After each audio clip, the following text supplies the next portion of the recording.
Hello. Good afternoon, everyone. Good afternoon, Ngozi. Thank you for always being the first here.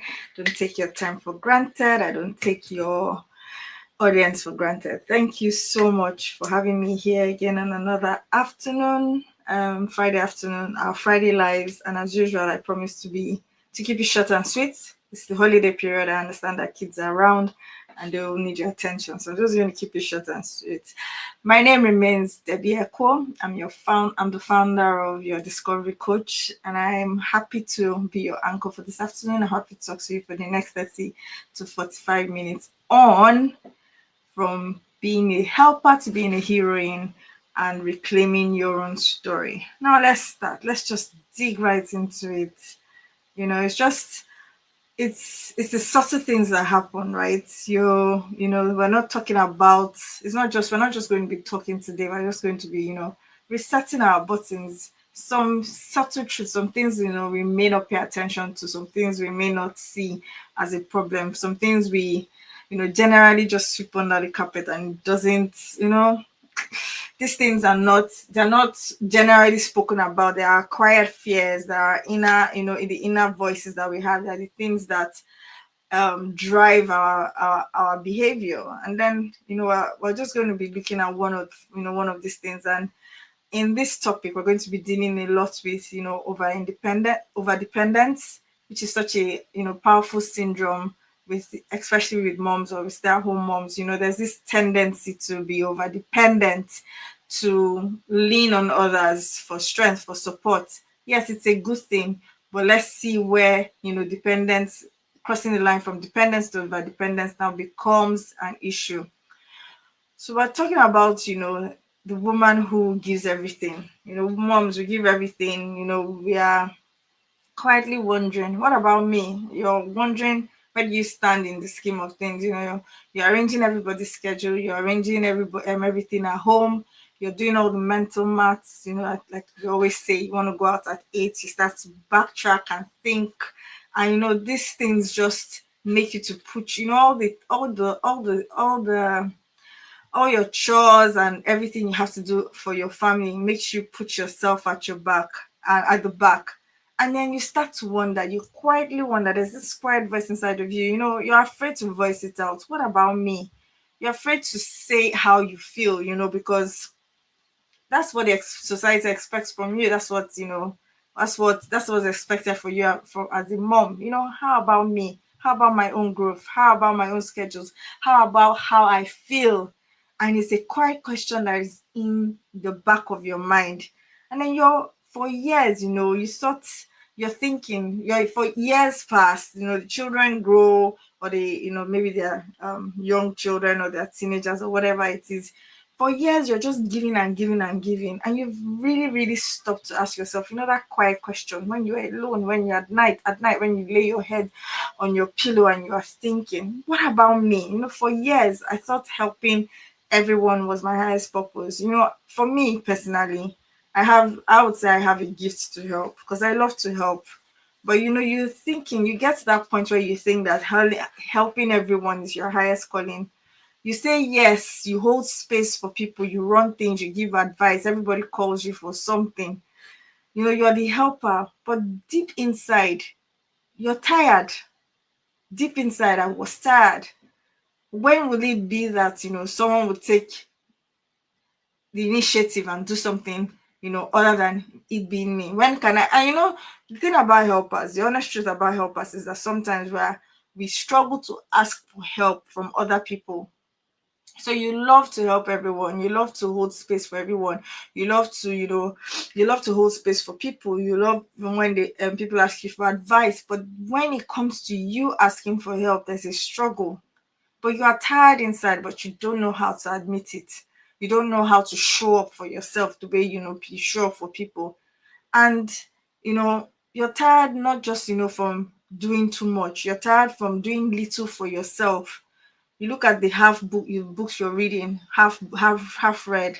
You look at the other thing that you started, half done. You look at other assignments that you've aligned for yourself, your journal half written. Everything is half, because you're everything to everyone. And then you are stressed, and then you are stressed, you submerge yourself, you're stressed, you slowly get invisible, you slowly lose your identity. And these things are real. They are real. We've seen our mothers do the same. We've seen, other women around us do the same, because we are men. We were built. We were naturally built for nurturing. But when it now, crosses a line, when it now becomes something else, you're not nurturing yourself anymore. Then it becomes self-abandonment. How can I shift? I had to ask myself, how can I shift from, being a helper to a heroine? And it's not the heroine of my own strength. That's another thing. So sometimes we also want to be the heroine, but we're using our own strength. And we then don't realize that our strength can fail. We don't realize that by ourselves, our strength, we are just, we can't hold it all. We're human beings. We still need to be held. We still need the strength. We still need, the support. We still need help. Even though we are helpers, but we ourselves still need help. We were built for helping, but we are not, you're not meant to be doing this alone. You're not meant to be doing this by your own strength. And let's just go on. I'll tie all these things together and I'll put it together, and you'll see where I'm going to. Helping is a holy thing. Helping is, this is, the Holy Spirit even is called a helper. So we share a title with the Holy Spirit, right? Because the Holy Spirit is also, called a helper. So helping is a holy thing. It's not a thing. It's not something that we should be ashamed of. It's not something that, is not given to us by God. But but when it becomes a problem is when helping becomes without boundaries. It now becomes self-abandonment. So you've helped, but you're not creating boundaries. You're not telling yourself this is when it is enough. That's when self-abandonment comes in. And I think that's where the problem is. When you now abandon your own, your own well-being, your own growth, just to be there for everyone, that's where the problem is. So you need to strike a balance. You need to be able to, say yes when you need to say yes, say no when you need to say no. On my timeline this week, on my Instagram this week, I wrote on my timeline how I practiced this. You come to my house, in previous years when we used to do the barbecue, and trust me, I would allow all the kids to jump on the first floor, second floor, and third floor. Even though I wasn't really fine with it, but I just allowed them, let the kids roam, let everybody go anywhere they want to go. And then by the time people are leaving my house, 3 floors of the house is dirty. And I'm asking myself, you're is this you finish hosting, and then you are literally tired. You are so tired. And I said to myself, what would happen if I set a boundary and I say nobody crosses this door, and nobody, goes into the house and, scatters the whole house? It's not like I'm not being mean. I'm also protecting my energy, so that I'm not cleaning up to 1 a.m., 2 a.m. sometimes just because I had visitors. So I said, everybody stay outside, and it worked. Kids listened. Sometimes the reason our kids don't listen is because we don't also set the boundaries. We don't also set the schedules. We don't also set the systems that, saying this is the play area. Do your play in the play area. And when you finish from this play area, before you move to another area in your house, please tidy up the play area. Sometimes we don't set these rules, but we are there, we are stressed, we're not able to set the issues, we're not able to set these boundaries, and then we become so tired. When helping becomes self-abandonment, when you're not able to create systems, when you're not able to create structures in your house, that this area, or even create a way for the children to manage their own activities, there's nothing you've created for them, so everything is haphazard, and then you become tired again. And these are the things that steal the time. These are the things that steal the time that you want to use for your own self-development. These are the things that steal the time for your own personal development. So it's not just about other people. Even you and how you set up the things in your house, how your house is laid out, how you tell your kids, you draw a schedule for your kids. You're not abandoning yourself because you have kids. We say these things and we say let kids be kids. I agree that let kids be kids, but can you also help yourself? So that you're not spending all day. I was talking to somebody 2 weeks ago, and the person said, "Oh, that cooking is her greatest time taker during the day. And I said, why don't you have days for simple meals, plantain and egg, or a sandwich? Why are you in the kitchen all day? And that's how we grew up. We saw our mothers in the kitchen all day, so we think that being in the kitchen all day is a flex. But you're abandoning yourself just because you are serving your family. It's an abandonment. You just tell yourself that, oh, I have to do it. If you have a daughter who is 7, 8, 9, teach her how to do simple things for herself. Even toddlers can do simple things. They can pick up for themselves. So you're not abandoning yourself just because you have children. You've not become you've not left your children to just run riot just because you are afraid to set boundaries. You don't want to look like a bad mom. You don't want to look like you're not allowing kids to be kids. So you don't want to stifle them. No, but children need boundaries. If I didn't set a boundary on Sunday, and I didn't say, everybody, please stay in this area, trust me, I would still be cleaning till sometimes it takes days because you don't even know where the kids have entered. But you set boundaries. You tell the children. I told my children to make sure their friends don't go into certain rooms. Set the boundaries so that when you have time to be, you have time to you have time to grow, because nobody is going to give you this time back, and nobody's going to come and tell you that, oh, okay, I see that this all this time has gone, so I'm going to magically give you something that would bring back all the time that is lost. Set your day, put an order to your day, set order to your day, so that you're not abandoning yourself, so that you're setting boundaries. My kids know that there are certain times of the day I want to be alone, and there's nothing wrong with it.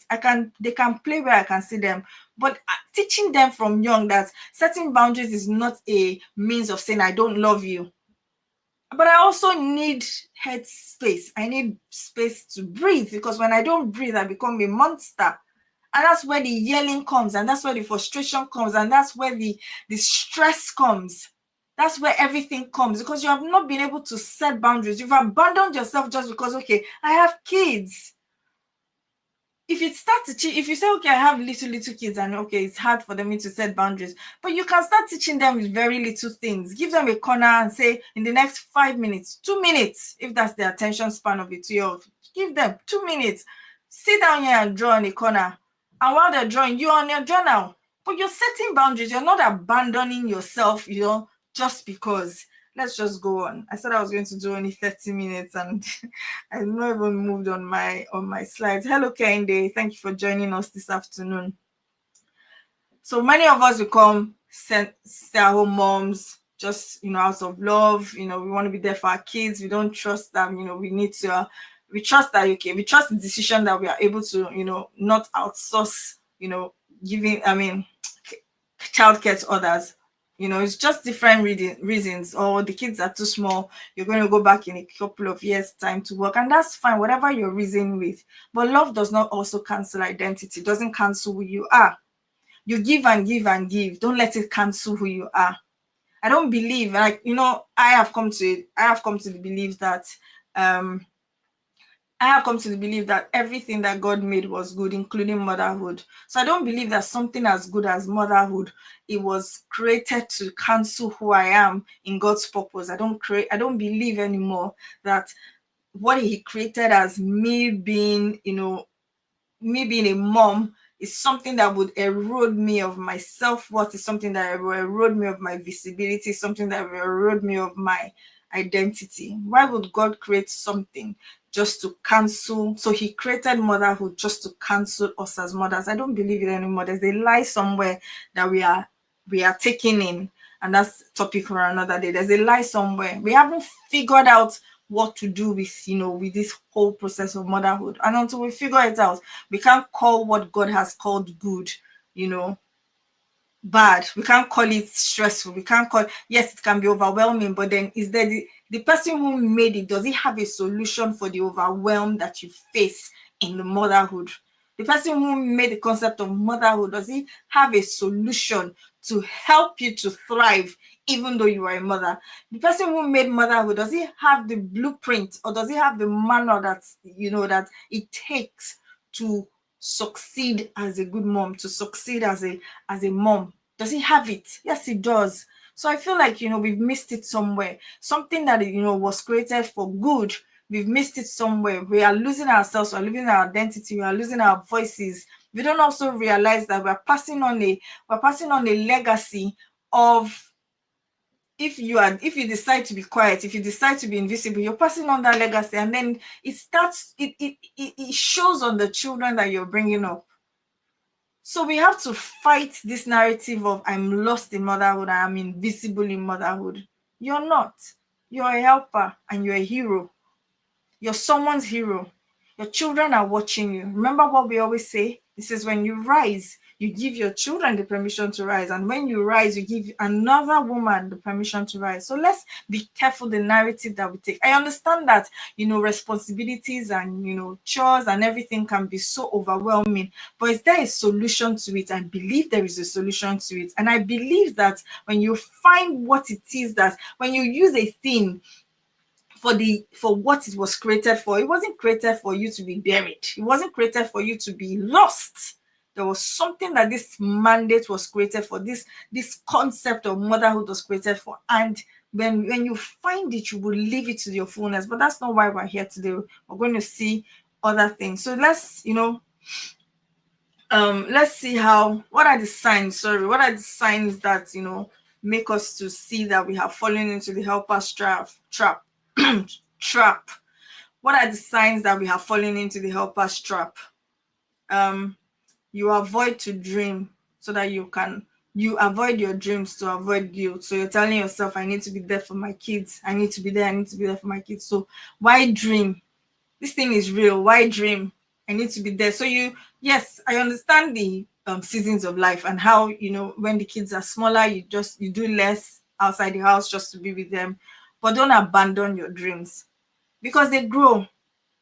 And when they leave the house, then what happens? Or when they start school full time, what happens? What do you do with your 9 to 3 or your 9 to 2 or your 9 to 5 for whatever time it is? So don't stop dreaming. Those are the traps. Helper's trap. Another one is you seek permission before making a decision. You call yes, you should have a mentor. Yes, you should have you should be able to talk to your husband. Yes. But every time you want to take a decision, you find out that you're always in this indecision mode. You want to start a business, but you need validation from your community. You need that validation from all your friends. You need validation. Okay, your husband has said, okay, it's not a good idea or it's a good idea, but you're still seeking validation left, right, and center. You keep on looking for permission. In your mind, your mind is always looking for who will back you up. So you call family meeting. It's your decision. It's your decision, but you're looking for how you're looking for how to find permission. You always say yes, or you say yes to stay light. So you have this group of friends where you don't want to feel odd around them, so you stay liked. You just say yes. So they keep on asking you for things, they keep on asking for your presence. You've outgrown those things that they're asking for. Yes, there are primary school friends, yes, yeah, your secondary school friends, but that's just where you're going to. It's not where they are going to. So instead of saying no, you just find out that you're still saying yes to their request, or yes to their presence. Even when it costs you, you're still saying yes. Those are the signs that you're falling into the helper's trap. And you stop asking God what's next, because you are stuck in what everybody else needs.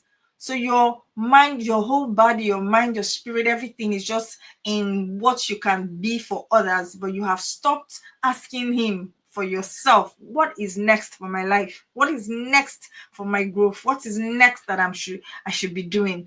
You lose connection just because you're everything to everyone else. You lose connection to your own relationship, to your spiritual relationship, because you can't see yourself as for me, you see it as selfish. You see it as this is not, okay, it's fine, let me just grow this family. You don't see yourself as you don't find it necessary to grow your own self, to connect with God, to ask Him what next for your life. You don't see the need. I want you to ask yourself this question: where have I been the helper in someone else's story at the cost of my own story? Where have I been the helper in somebody else's story you're growing someone else's story. You're a constant feature in someone else's story, but in your own story, you are not featuring. You take the back seat. You take the you become invisible. Where are you, the helper in someone else's story at the expense of yours? Let's continue. You have this, invisible cage. you know you are asking, you seek approval, you have cliques of friend and friendship fears. Your sense of worth is so dependent on the people that are around you. Your sense of worth is drawn by the fact that someone else is your friend, or you're in a clique of women who, you guys have been rolling together. Now you're hearing things and you're saying to yourself, these people are not, they're not on my journey, but you're afraid to say no. You're afraid to say no to certain friendships. It was during the week I realized that, there was this, there was a particular time in my life where this particular person I was always calling the person, we'll talk. And I realized that, okay, we haven't talked for a while, but I wasn't feeling somehow. And I checked. I just realized that, we're not really rolling on the same path. And I'm not abandoning friends, no, but sometimes when our pursuits cause us to go different ways. And if our pursuits are not making us to go in the same way, there's not a quarrel, it's not even quarrel. When we see we're still cordial, we still talk, but we're not forcing each other. You're not on my path, I'm not on your path. I think at this stage in our lives, we should some people are in your life for a season, some people are in your life for a reason, some people are in your life for life. You should be able to distinguish that and let people go. Over dependency on friendships, over dependency on cliques, over dependency on small groups. You just want to you want to feel among.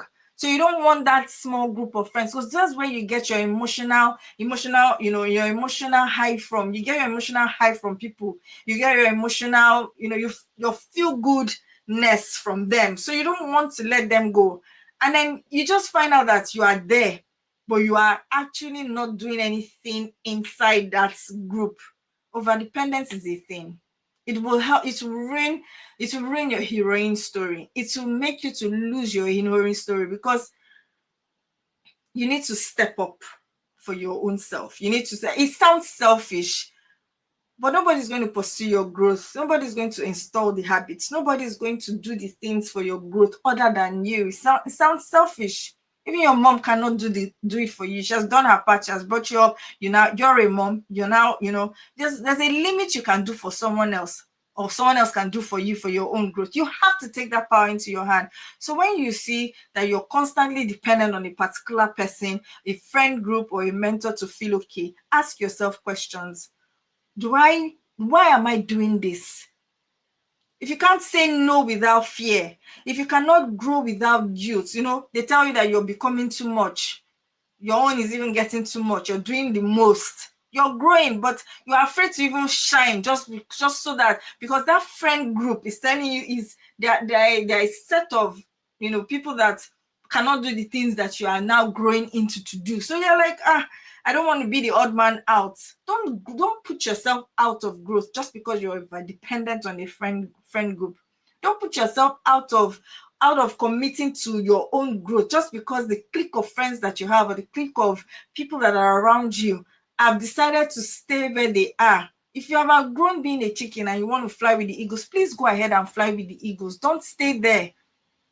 You realize that, suddenly I'm not a chicken. I just clipped my wings because everybody around me was flightless. If you decide that you want to fly and those people are not going to fly with you, don't stay there. So ask yourself, where have you silently given the final say over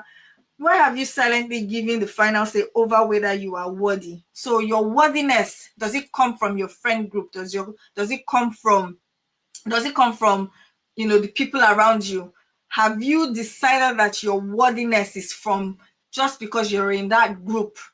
What have you placed? How do you see yourself worthy? It's not, did you give that sense of worthiness to someone else, or do you own your sense of worthiness? Do you know why you are worthy? Do you know why you are who you are? Do you know why you are giving the mandate that you are giving? Do you know it? Or are you staying in a group where you are no longer needed? Is it the story of the ugly swan? He grew, he was born, and then he was so ugly, and then his family was like, why are you so ugly, why are you so ugly, why are you so ugly? Because I think his egg maybe mixed up with the ducks or something, if I remember the story. And then suddenly, he metamorphosed, he grew, and then he was a swan, a beautiful swan. But he kept following, they kept telling him he was ugly. I think it was the story of the ugly. If I remember that story from my childhood, maybe I'm not mixing it up, but I remember that story. But that story spoke to me even as a child. Sometimes you're in the wrong group. You don't even realize that you're a beautiful swan. You don't realize the power that you have, but you're in the wrong group. So they keep you small, they keep you, and then you get so much energy from them. You get so much, so much from them, because that's the way you're so dependent. Is there any friend that you have today that you are deriving so much dependence from? I don't know why I'm hammering on it. So you can't grow because that friend doesn't see that growth as sensible or logical. You can't start that business because that friend doesn't see that business as, oh, so you are afraid of shining because for some reason that friend is not seeing you, she doesn't even know your worth. She doesn't even know what you're worth. So she's not cheering you on. She's mocking you. She's like, who do you think you are? And you stay there. You are more worthy of, honor than that thing that friend is giving to you. Come out of that circle. I don't know why I'm hammering on this today, but come out of that circle. Get into growth circles. Get into circles where the women will challenge you, because that's what you need. You can't grow in the wrong environment. You can't grow if even the story. Okay, let's look at Tarzan. Why am I using all the stories from my childhood today? Anyway, Tarzan. Tarzan grew up in the forest. He didn't realize he was a human being. So how does he walk? He walks humped like a monkey, because it was the animals that brought him up. So it's the same thing. Remove yourself from places where your worth is not validated, your strength is not validated, who you are is not validated. Remove yourself. Your worthiness comes from you see yourself. So if you see yourself in a friend group and nobody's seeing that worth, come out of it. It's okay. The friends will come out. I know it's hard to make friends as adults, but why stay in somewhere that will not keep you, will not grow you, will not help you to stretch, will not help you to, just because you are afraid to lose or to start over again? Let's continue. Hello, Abigail. Thank you for joining us. The shift to trust God. So, people say self-trust, trust yourself, trust your intuition. Yes, I hear that. But beyond trusting yourself and trusting your intuition, can I make a call today? Can I make a call today that there's something that you were created for, and the person who created you knows what you were created for. So can you go back to that creator? Can your dependence be on God? Can you be dependent? Can you have an unwavering trust in God? Can you bring yourself to trust Him for your life? How He will move you, how He will how He will shift you from one level to another. He has it all planned. Sometimes we depend so much on other people that we forget that who we really need to depend on is God. He's the one who made you. He's the one who lives in you. He's the one who shepherds you, orchestrates your days. He's the one who orchestrates your days and knows where you should be per time. Can I give you this call? Just this one call, that please, beyond depending on people, doubting yourself and everything, there's someone who knows you. He knows your name. He knows yours. He knows who you are. Ask Him, what's the next thing? Depend on Him like your life depends on Him, because He does. Because He does. And overcoming dependence, as a stay-at-home mom, as a mom, or whatever it is you are, is a courageous layered journey. It's not one-off. It's courageous and it's layered. So you do one thing and then you find out that you need to. So sometimes you're going on the road in the night and you have your headlights on. you start the journey, but you don't see the whole of the road as you start the journey. It's until you move and you move and you move, then each area becomes clearer and clearer. It's the same thing. It's a layer by layer, precept by precept, line upon line. So your first no might be the hardest, but there's still more no's to come. Your first yes might be the hardest, but there's still, many more yeses to come. You grow in this thing. It's layered. It's not just about doing differently. It's about seeing yourself differently. How do you see yourself? Do you see your friend groups as the ultimate? Do you see your whatever it is that you have held in more esteem than you hold yourself? How do you honor yourself? How do you honor your time? How do you honor your days? Because these are the things that matter. How you honor your time, how you install habits into your days. It matters a lot. That's how you grow. That's how you expand. Because you can't say that you're looking at yourself differently or you see yourself differently, but the things that you do, it's not rhyming. It's not rhyming with the person that you say that you are. So these things are tied. They matter. I just want us to, before I go on, before I round off, sorry, not before I go on, because I have only 15 minutes left. I have 6 hours to break over dependence. I've got 6 hours to break over dependence. So we're going to look at recognize the pattern.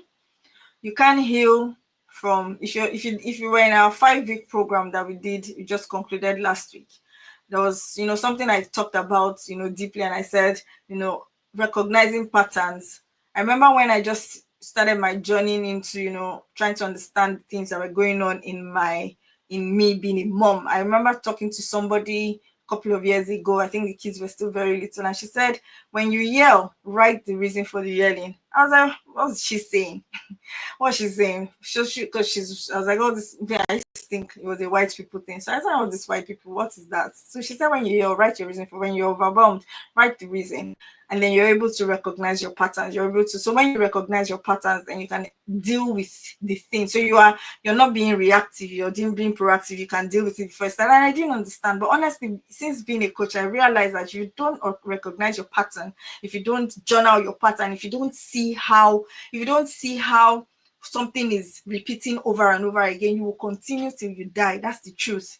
Because you can't stop it if you don't know where it's coming from, if you don't know where it is.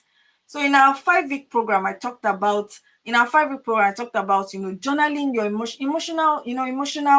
journaling your emotional pattern, journaling these things, because that is the only way you can recognize your pattern. That's the only way. See, children are on holiday, so sorry. They don't care that you're talking on YouTube.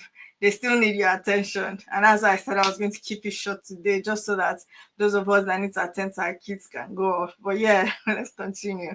So journaling and seeing, what it is that triggers you. Because when you can't name it, you can't heal it. When you can't name it, you can't tame it. So what is it? Recognize it. And you can't recognize it if you don't you don't pay attention to it. You can't recognize it if you don't give it journal it. Say, give yourself 7 days. Because when you recognize it, when you are aware, when there's self-awareness in it, then you can actually pick it out and say, okay, these are the things. So I started, journaling these things. I even, went back to my roots and, certain things, emotional mapping, why this happens, when this happens, why this happens, how I feel this way. Name it, tame it. That's how it happens. So why do I feel this? So ask yourself questions like, where do I feel disempowered? Who do I feel I need to check in with before I move? So sometimes you want to make a move, but you have to pick up your phone, how far? Okay. So also, this is the thing I wanted to do. Is it okay? Who is that person that you always feel like you need to check in with? And sometimes it's not even our husbands. Let's tell the honest truth. Maybe it's even the last person that we ask. Maybe it's that friend, but you always feel like you need to check your next move. You need to get the approval. Find out what your patterns are. Do I feel anxious when I set boundaries or say no? Check how you feel when you set boundaries. You're trying to set a boundary, but you're anxious. You are you're not sure. There's this trouble in your heart.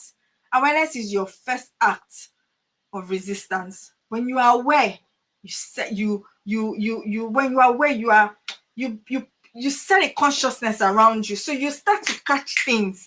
until now becomes, until you now becomes auto, so that you're not, okay, this is how I would have reacted. Okay, then you start to catch yourself. But you cannot do it if you're not intentional about understanding. So when I started, doing my own programs, and I tell people to, do their own, I said, so that's what this lady was saying. She didn't explain it that way.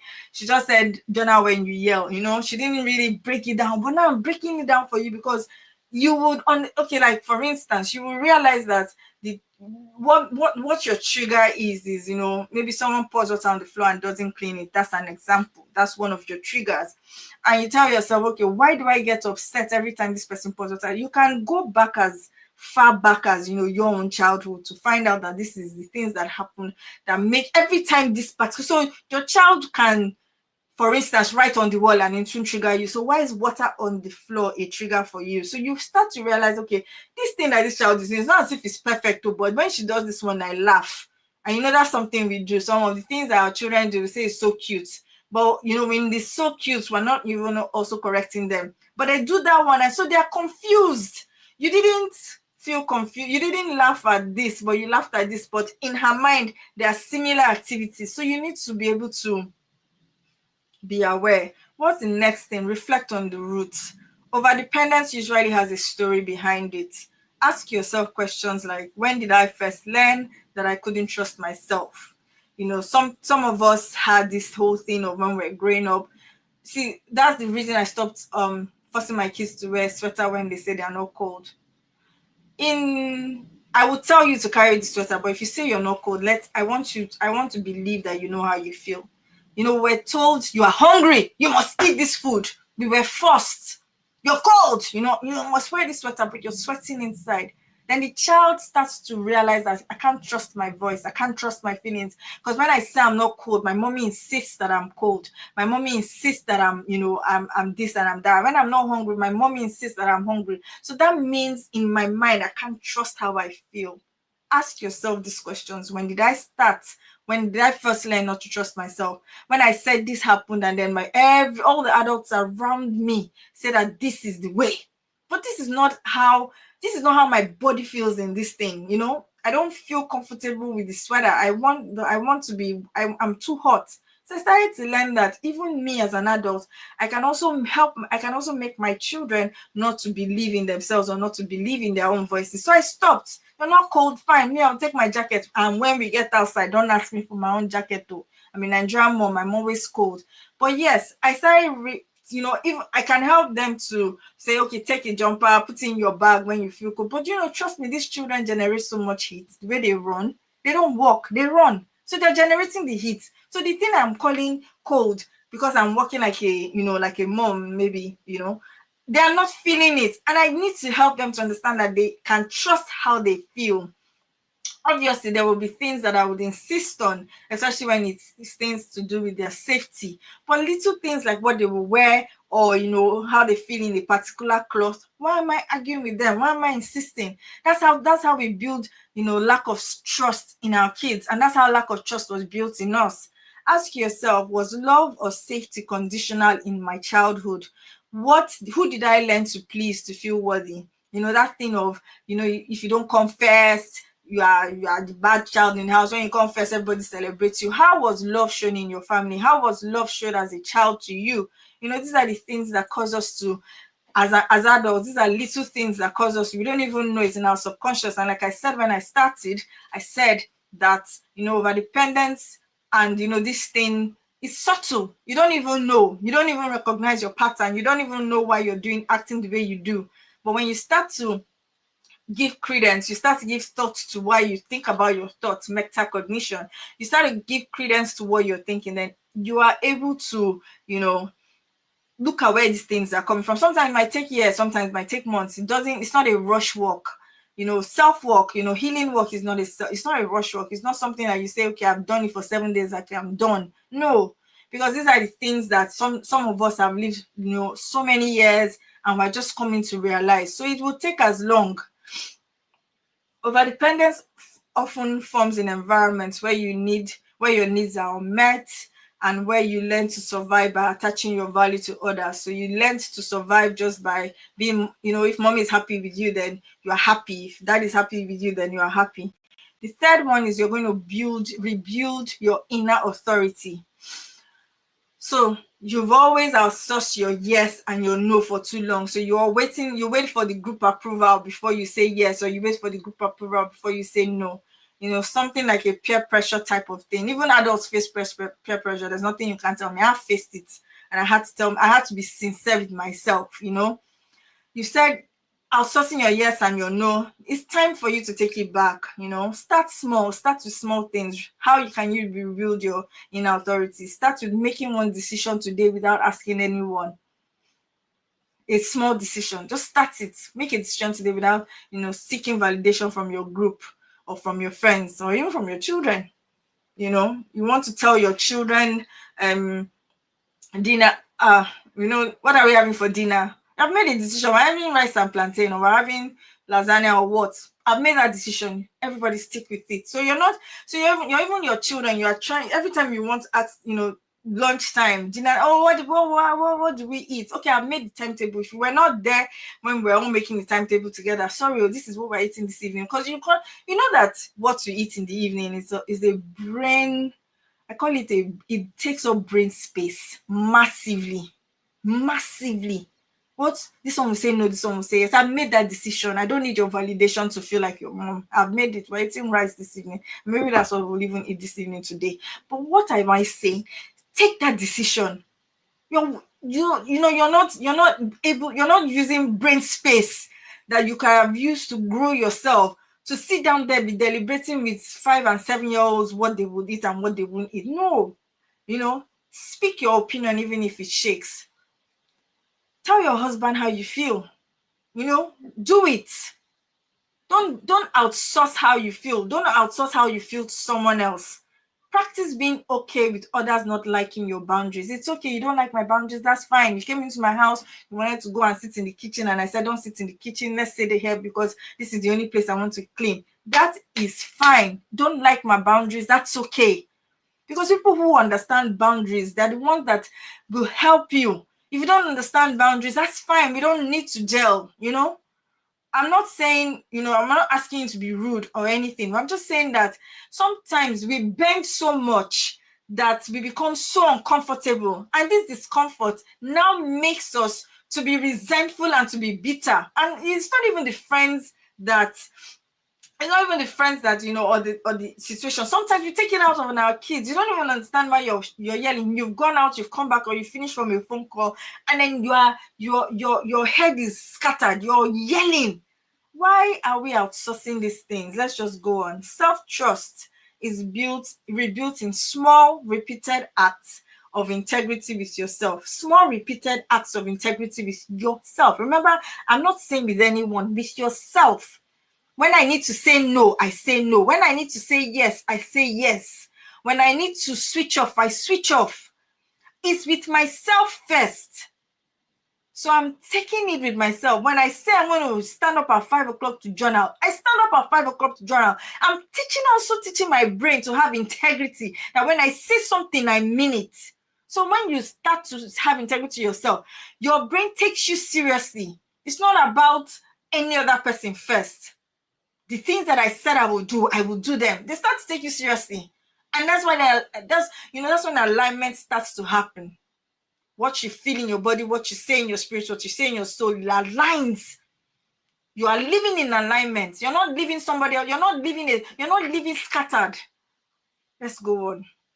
Root yourself in God and not people. The fourth one is root yourself in God and not people.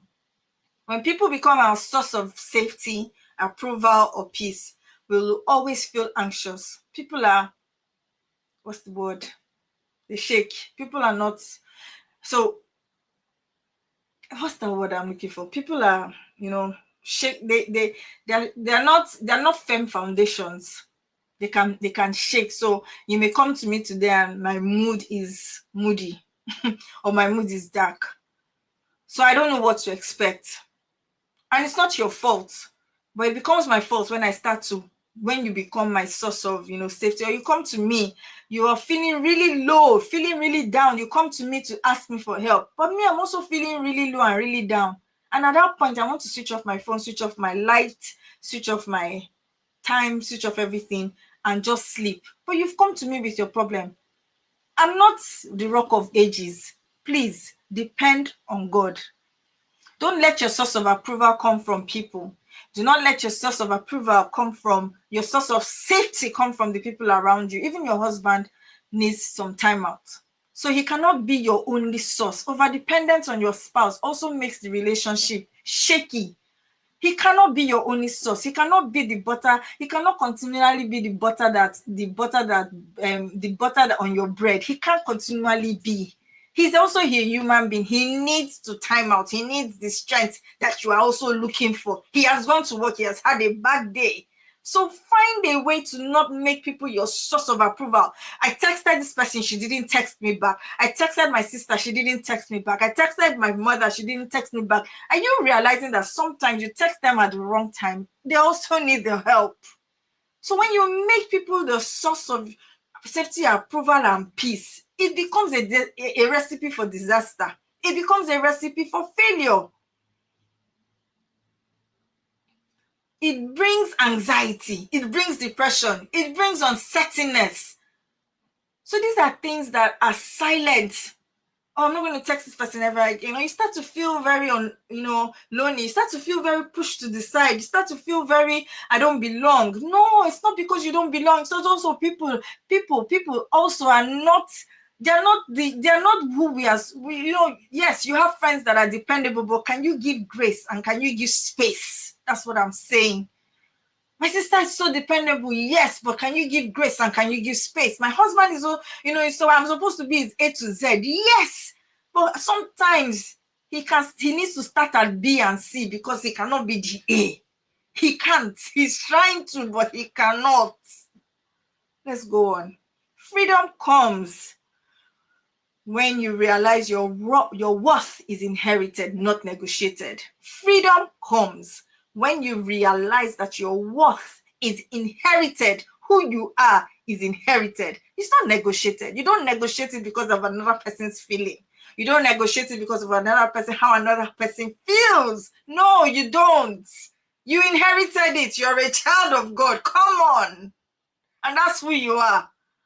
So yes, what we're saying, don't outsource your happiness, don't outsource your strength, don't outsource your source of strength. Don't do it. The last one we're going to be looking at is redefine relationships.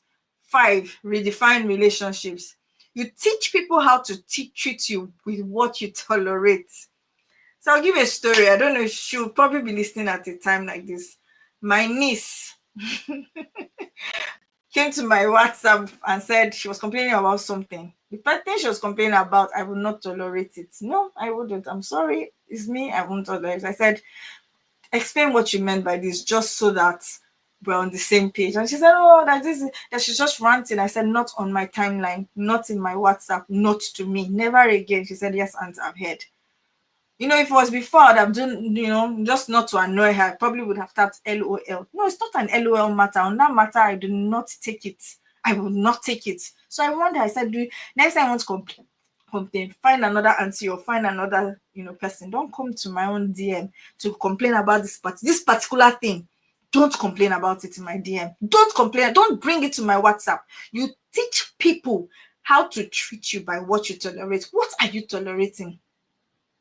Before I'm still proud of my Sunday stance. Before I would say everybody, go on the 3 floors, go everywhere. The kitchen is, and I'm in all fairness to my friends or to our community, because they're a church community, in all fairness to them, they would want to help. But how much can you help? Because once you still have all the kids in the house, cleaning is almost impossible. And it's not like it's a hall. So it's my house, And I said, no, this is what I want. I set boundaries. You come to my house, I teach you where you can play and where you cannot play. So now when their friends come, when children's friends come, I teach them. You tell your children, your friends do not enter certain rooms. That's it. We did that as children. You dare not bring your friends upstairs to our house when we're kids. Because my man will go clean everywhere. No. She's like, no, you play here. This is the play area. You teach people what you teach people how to treat you by what you tolerate. When they bring things to you that you do not like, how do you react? When they bring things to you that you know that in your spirit it vexes you, how do you react? When they bring things that stress you, how do you react? Hard conversations, so hard to have. You cannot tell your friends, and if they're your friends, they will understand. Oh, I'm sorry, I can't do this today. Oh, I'm sorry, I don't do these discussions. Oh, I'm sorry, I don't have these conversations. Why are you not treating people how to treat you? Teaching people how to treat you? Then you tell them that you tolerate everything, and they take, you see, you bring yourself to a place where everything goes, and that's a very dangerous place to be. Let's just go on. You can let go of false loyalty to friend. Let go, sorry, of false loyalty to friendships that punish your own growth. That friendship is punishing your own growth. That friendship is tying your growth. That friendship is telling you that you can't. This thing. We're not. Why you are too loud. You are too this. You are too that. Let go of it. False friendships. Tell yourself, I let go of false friendships. Have hard conversations where you say, this no longer works for me. This no longer works for me. Have those hard conversations. Tell them, it no longer works. This thing doesn't work for me. And sometimes we take on so much just because we're afraid of losing people. Don't worry, I've been there. I'm not judging you. I was also on this table, but I told myself, no, how long will this last? At what age? At what age does it end? You're teaching your children. I had this little girl who was my child's friend when they were about 3 or 4, and the girl, it's not like she wants to be bossy. It's just the girl get boldness. Now she's small. She was a small grandma, but she'll tell my child, don't sit down there, my child. I said, come. Where did you learn that one from? If it's from me, I repent. You should tell you push back. And even in the report card that the teacher gave to us, they were saying that my friend, my child would not go outside to play if this particular girl tells her not to go outside. I say, how now? What? At 4 years, you want to come and do my ayamatanga for my child? No. I taught her how to push back. I taught her how to say no. Did you want to go outside? Yes. Is your teacher permitted to go outside? Yes. Please go outside. I'm not pleased bringing up a pushover. No. So I had to also check myself. Where have I become a pushover? And these are questions that you need to ask yourself. You need to be brutal with the truth about your own self, about your own upbringing, about the things that you have allowed around you. You teach people how to treat you with what you tolerate. And you make space for mutual. The third one is make space for mutual connections. Not one-sided dependency. Somebody constantly takes from you, takes from you, takes from you, takes from you, takes from you, takes from you. How are we going to make this thing mutual? I babysit for you, you babysit for me. I ask for help, you ask for help. Somebody is constantly asking for your help, and you are afraid to ask for the person's help. Why? We're not trying to become everybody's strength at the expense of who we are. We're not trying to be everything to all men, just to keep the peace. Because unfortunately, I'm not talking, maybe you people are not on this group, but there are some people that will take the mic. And that's it, they will just take the mic. And it just feels like they love to use people. So no, you will start to set boundaries, you will start to do two-sided dependency. So it's not like I'm always depending on you or you're always depending on me. It's two-sided. It's not it's codependency, not overdependence, not one-sided dependence, but we're codependent on each other. That's the friendships that that are worth having. Connection should uplift you, not cage you. Connections should uplift you and not cage you. And the sixth one, before I go, I said 30 minutes and now I've done 54 minutes. Perfect. And the sixth one before I go is reclaim your rhythm. The more anchored your daily life becomes in your purpose, your peace, and your identity, the less you feel the need to lean heavily on each other. The more anchored your daily life becomes in your purpose, in your peace, and in your identity, the less you feel the need to lean heavily on others. So when you are pursuing your own purpose, when you are pursuing your own peace and your own identity, when you're doing what you have been called to do, when you are anchored in, when your daily life becomes more anchored in this, you will feel less of a need to be so over dependent on others. You start to realize that you have a heroine story. You're not just a helper, you're also a hero. You're a heroine. You're not just a helper, you're also a heroine. You were not called to live small. You were not called to live mediocre. You were not called just to, service is great. But beyond that, that's not all you were called for. There's something deeper you were called for. And I'm speaking to you today, speaking deep into your heart. And I'm saying, rise, dear heroes or heroines. Rise. When you rise, you give your children the permission to rise. You give the women around you the permission to rise. Because there's so much mediocrity. There's so much, living less than is expected that goes on. And for everyone who listens to me, my prayer is that you would not live less. You would not live smaller. You would not live covered. You cover your light. You cover your identity. You cover who you are. You drown yourself in responsibilities and chores.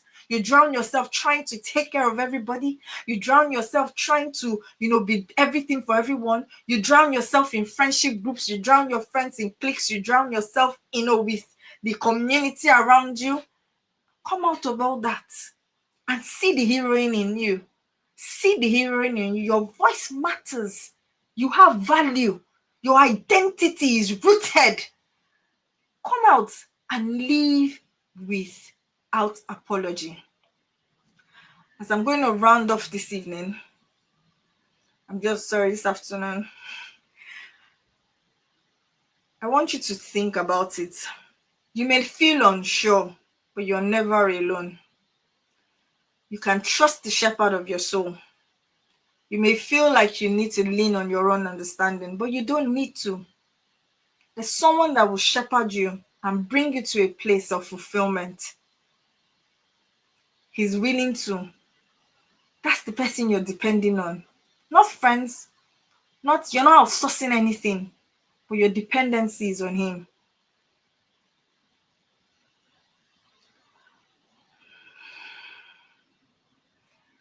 You were never meant to stay a helper forever. You're a daughter of God, and you're a heroine, and your story is far from over. Your story is just beginning. Thank you once again for giving me your time. I said I was going to spend 30 to 45 minutes, but